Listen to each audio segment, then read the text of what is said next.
Hello and happy holidays from heaven. I am your host of the Seeking Heaven, the Near-Death Experience and Other Phenomena show. I'm Tamara Caulder Richardson. I'm a 6-time near-death experiencer and I'm a professional evidential psychic medium. Today, I'll have a little discussion with you that I thought would be helpful to everybody, and that is how to be a gift to this world. And first of all, I just want to mention thank you all so much for supporting my channel. It is growing leaps and bounds. I have such quality, loving, supportive people, and I appreciate all the comments and all the emails, and I just thank you so much. And also tell others to subscribe and like. If you like things, like it and subscribe. That's how the channels grow. So you're a part of growing this channel because you're part of my soul community, and I have a lot of exciting things planned for you, including live medium demonstrations every month, so you can see that there is love coming from heaven and the afterlife is real, and that our loved ones are okay and they are around us still, and that we are multidimensional beings. But there's no better way to prove that as for you to see it in action with me reading people cold. And Mal might even have some other medium friends on too as well. But I thought you could see this gift, and along the way I could help others and be of service, which brings me back to the topic. How can you be a gift to this world? I first wanted to discuss and define what is the word gift. Well, that word is used loosely. So gift, by the definition, is something that is willingly given to someone without payment. So that would be like a present or a gift. I wore my little gift earrings tonight that I made. Aren't they cute? To let you know that, that's a gift. I've got to wrap presents under the tree. That's a gift. Those are things that you give to people willingly. You don't want anything back during the holidays. We're very familiar with this. But there's also, that is the noun. Now, what is the adjective? And that is gift. And that is a notable talent or an endowment. So what is an endowment? Endowment is something that is given to you, right? That's given to you, say, by the Creator. You're born with. It's a special talent. So the other second part of that adjective is a gift is the act of giving. So I want to talk about when you give someone a gift, that is a present, right? That is something they were unexpected, but you being the gift, let's think about your natural proclivity in certain areas. Certain people are good at sports or music or whatever it may be. And of course the arts, such as music and dancing and acting, singing, whatever it may be, painting, that gives a lot of people joy, right? That's a gift. But everybody is bestowed with a gift that comes here, because there's no mistake that God has put us all here right now. So you have a gift as well. And they're usually, you may not perceive it as a gift. For example, there's the gift of patience and kindness, listening.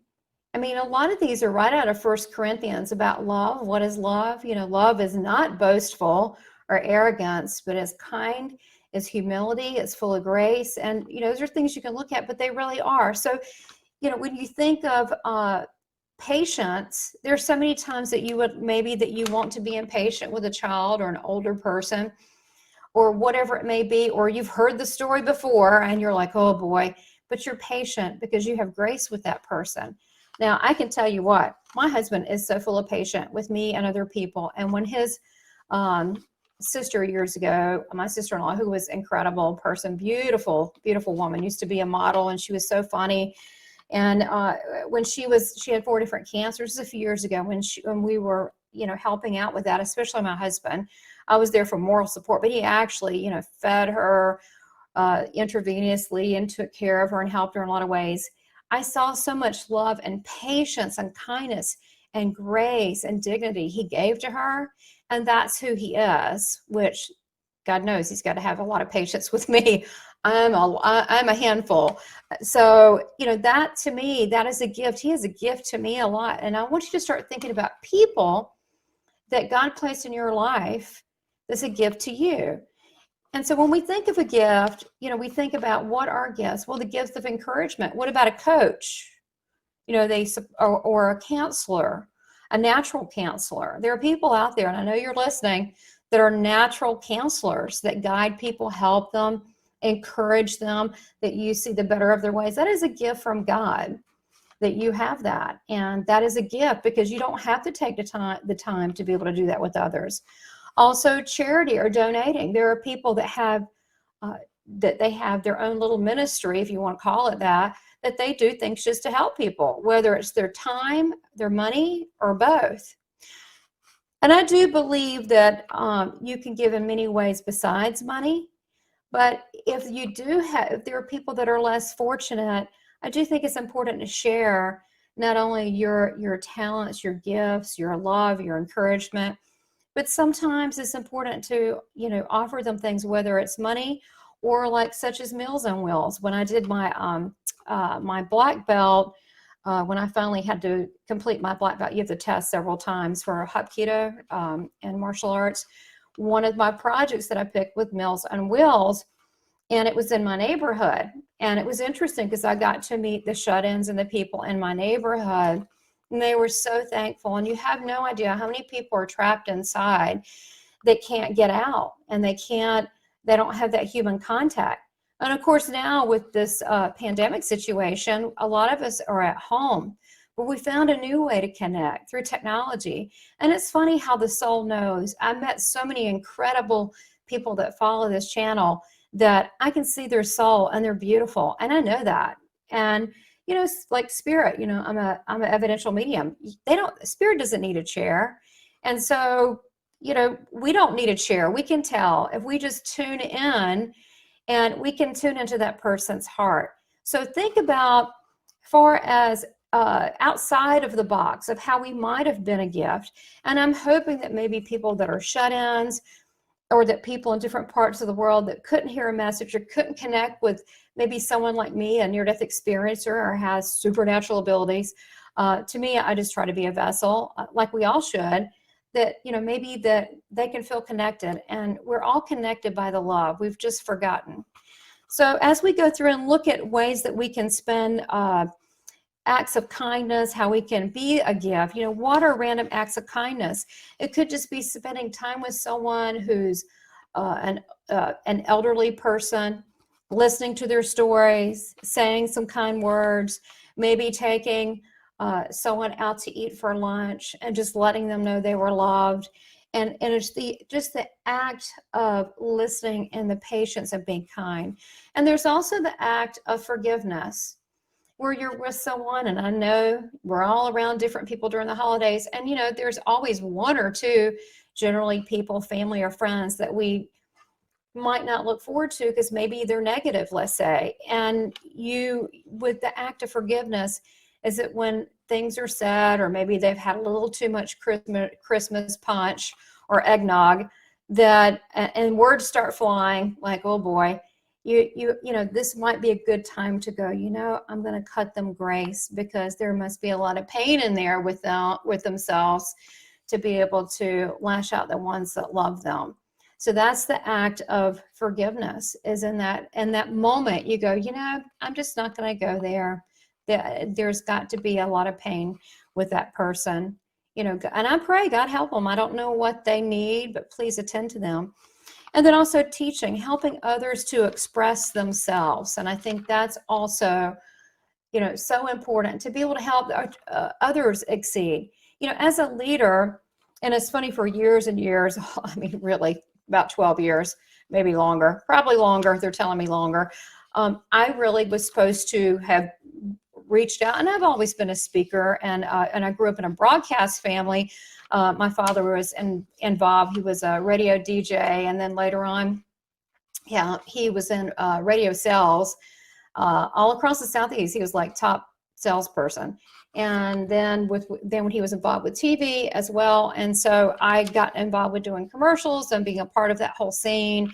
And we'd have celebrities come to the house. We would go to backstage with concerts. So I've always been used to, being kind of around the public and speaking. But spirit, God, spirit, the great spirit, team God, your task force in heaven, they put in our hearts things that we need to do, but sometimes we don't listen to that. And it's hard to be a gift to the world if our team God, our guides, and our angelic hosts are trying to help us, and we're just not listening. But I was told years ago that I was supposed to speak out and come out, and I have been dipping my toe in the water. But here's the thing: when you're afraid to do something, but you know it's the right thing, the fear goes away very shortly, because the thing is, people need each other, and everybody's very important. And we need to get out of our heads and really learn to be subservient to our own soul, to our own path, and know that we're all very loved, because we all are gifts to one another. But we need to see the frailty and the kindness and the vulnerability in each person. That's the gift, is when they really truly share themselves and step away from what people expect in this world, and truly just be almost like a little child and be kind and forthright to people.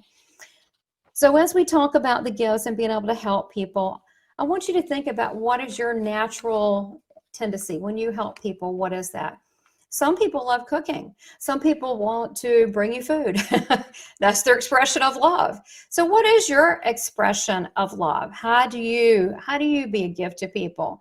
Some people are just the quiet supporters, where anything is going wrong, they're always there and they're always supportive. And they're very, they're always responsible in that way. And those people that you can call. So maybe you're one of them. Maybe you're great with children. Maybe you're great when people are ill. Maybe you have that kind of patience. But I want you to think what you naturally gravitate to, and what that might be. And I'm going to give you a couple examples. I know that years ago, I've done so many things. I owned an advertising agency 27 years. I'm a trained marketer and designer, and visual designer and slogan writer and copywriter. So hopefully that's why you like my groovy backgrounds. They'll be improving with time too. So, but that's what I did. I also owned a boutique called Glam Lam, and I had women's accessories and purses, and it was like 1,500 square feet, and it had chandeliers and feathers for the valances. It was all glammed out. It looked sort of like Victoria's Secret, and I loved it, and it was a lot of fun. And you think, well, that was a self-expression, artistic part of myself.